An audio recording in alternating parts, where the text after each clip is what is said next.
The Iowa woman who raised concerns about a physician who is now facing charges got her moment this morning. Sherry Moeller tried for years to warn the Iowa Board of Medicine about Dr. Lynn Lindeman, but she says the board didn't take action.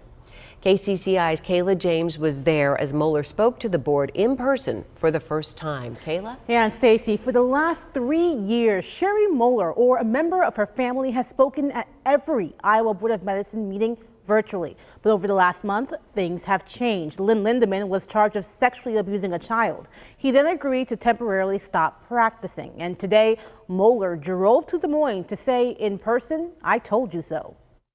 I told you from day one that my main concern was that another child would be abused. Sherry Moeller emotional Friday morning addressing the Iowa Board of Medicine about Lynn Lindeman. It was July 10th of 1975 that I was sexually abused. And reporting from the Daily Iowan back then shows Lindeman was convicted. But as we reported last year, Lindeman was given a deferred judgment and the conviction was wiped from his record. That allowed Lindeman to practice medicine despite his conviction.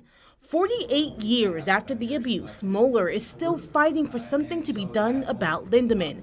More than his agreement with the board signed July 3rd to not practice medicine, which to Moeller isn't enough. I begged you to revoke his license. I pleaded with you. For 3 years. On Friday, board members listening on silently as Moeller ended. Thank you, Ms. Moeller. The only response in the meeting she received. It's unfortunately what I expected. Moeller telling me she still felt unheard, but that won't stop her from speaking up until something is done to keep this from happening again. What I wanted from day one was for them to revoke his license. I want a change in the language on the renewal license. A change in the language, Moeller says, to make sure physicians' past convictions are considered in the renewal process. I'll be interested to see what changes you make. I predict no changes. I did try speaking with the board's executive director, Dennis Tibbin, on camera. He referred me to a spokesperson. They failed.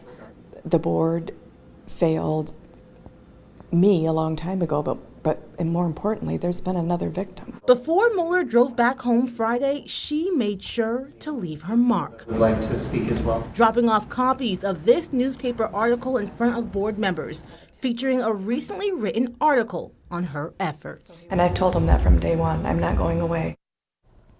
Lindeman's agreement to stop practicing is in place until his criminal case is resolved. He's currently in the Polk County Jail. Lindeman waived his preliminary hearing earlier this week. His arraignment is now set for August 14th.